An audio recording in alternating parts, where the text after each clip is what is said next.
Silence was a little longer this morning. It's Lent, and we should build times of silence into our life. It shouldn't be just during Lent, but we should at least do it during Lent. Our lives are so busy and so noisy, and when we get into the house, immediately we turn on the television or the radio, or we go onto the computer, and there's very few times in the day when there's actual silence. And that was probably an extra minute, but it probably felt like an extra 20 minutes, didn't it? Silence is a good thing. This morning we have the story of Jesus being driven into the wilderness for 40 days. And he fasted for 40 days. For about 6 or 8 months now, I've been experimenting with something called intermittent fasting. Okay, you've probably heard about it. I highly recommend it. Okay, it's the idea. The problem in our society is not that the fact that we just eat too much, which we do, but we eat too often during the day, right? You go into any gas station. When you were a kid, what did they sell in gas stations? Gas and oil, right? That's not where they make their money nowadays. It's on all the junk food that they have. And intermittent fasting is to lengthen the time between meals, particularly your last meal of the day and the first meal the next day. And if you could go 12 to 14 hours, 16 or 18 is even better, but it resets your body. Okay, anybody who has type 2 diabetes could think about doing something like this. Not eating as often during the day. And the easiest way to start intermittent fasting is not to eat after supper. Okay? I did that for years. I'll bet you I did that for 30 years. Ate right before I went to bed. A glass of milk and a scone. Okay? That's the worst thing you can do. Absolutely the worst thing. But I did it. And then now I've quit eating after supper, and then I used to eat the first thing in the morning. Now if I can delay breakfast until 8 o'clock or 10 o'clock or noon, it's even better. Our whole system has become too saturated. We probably are too warm, okay? We eat too much. We have too many luxuries in our life, and it has affected the health of our bodies. When you read the gospel reading today, we have the story of Jesus fasting for 40 days. Okay? If you want to change your life and change your spiritual life, try fasting for 40 days. I tried 24-hour fasting a number of years ago. And Carol pleaded with me, please don't do that anymore. I would get so cranky and grumpy, but there's something that happens during our time of fasting. And it's a spiritual thing. And not only fasting, but anytime we give up the luxuries, the pleasures of this world, we are more apt to focus on the really, truly important things of this life, our spiritual lives. Our relationship with God, our faith, and how we treat our brothers and sisters. We have lost that. We have lost our way.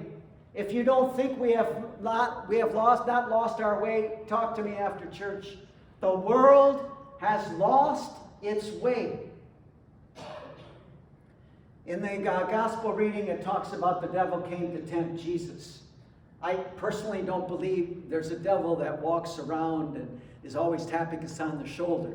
But I believe that there is a part of our human nature that is evil, or it draws us. It draws us to the things that we shouldn't be drawn to. Greed is one thing that our human nature draws us to. It tells you you don't have enough. Keep getting more and more. Buy more, do more, be more, and then you will be happy. And Jesus comes into this world and he says, beware of these things that are tempting you. Beware of that voice in your head that tells you this is the way to lead your life. If you don't think we've lost have lost our way in the world, just look at what's happening in Russia and the Ukraine. I don't know what's going on in Mr. Putin's head, but somehow he is convinced that he and the Russian people and the world would be better off by taking over the country of the Ukraine. And it doesn't take much to convince people. On the newscasts, he's talking about the Nazi regime of the Ukraine and how it needs to be overthrown. Zelensky's a Jew. Yeah. Is he really? He's Jewish. He's Jewish, yeah. That's quite offensive. Yeah. It boggles the mind. Remember in the 1990s, the term weapons of mass destruction. Every time the president spoke, he used that term to justify the invasion of Iraq. This is what happens, is you convince enough people that you are right and you will be happier and better off by doing something like this. That's when bad things happen in the world. These are 40 days between now and Easter. Technically, you don't have to do the fasting and giving up on Sundays, but usually I do that anyway. But the 40 days are an important time for us. It's a time for us to be in silence. If you can meditate, that's awesome. That was a power in Jesus' life. He talks about his times of meditation. And after he meditated, he would go out and heal so many people. During this COVID time, I find meditation even harder than it was before. And one of the reasons is that we're constantly being bombarded by information that we are thinking all the time. We need to turn that off and not think about all the bad things that are happening in the world. Meditation is a form of silencing the voices around us, the voices inside of us, the voices of worry and anger and pain and fear. Anytime that you can find silence in the next 40 days, take that time. We'll pause in silence a few more times in worship as we go forward.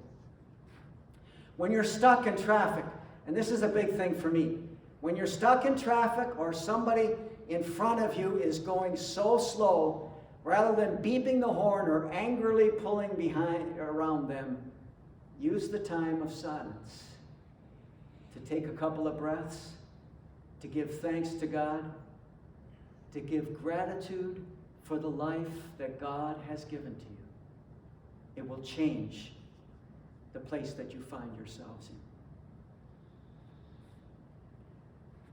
If ever the world has needed a spiritual awakening, I think now is the time. And one of the reasons that we find ourselves in the position that we do is because of fear. COVID has brought a fear into the world that we didn't need. And not only are we afraid of the virus, we become afraid of one another. We become afraid of vaccines, or we become afraid of the people who weren't vaccinated. And fear has built up higher and higher. And the more fear that we have in our hearts, rather than love, that's when we can do the despicable things that we see happening in our world today. Jesus came to take away the fear. Let go of the fear. Do not be afraid. Do not be afraid of dying. Do not be afraid of one another.